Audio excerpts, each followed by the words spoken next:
ભારે વિરોધ બાદ પણ રૂપાલાનો ડંકો વાગ્યો છે. રાજકોટથી પુરુષોત્તમ રૂપાલા જીતી ગયા છે. રાજકોટ લોકસભા બેઠક પર ભાજપના પુરુષોત્તમ રૂપાલાની જીત. જૂનાગઢથી ભાજપના રાજેશ ચુડાસમાની જીત. રાજકારણમાં પ્રવેશતા પહેલા તેમણે 1977 થી 1983 દરમિયાન હામાપુર ખાતે માધ્યમિક શાળામાં શાળાના આચાર્ય તરીકે સેવા આપી હતી.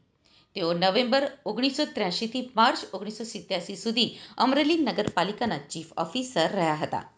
ગુજરાત ભાજપ પ્રદેશ મંત્રી તરીકે 1992માં જવાબદારી નિભાવી હતી. ગુજરાત પ્રદેશ મહામંત્રી અને પ્રવક્તા તરીકે 2005થી 2006 સુધી જવાબદારી નિભાવી હતી.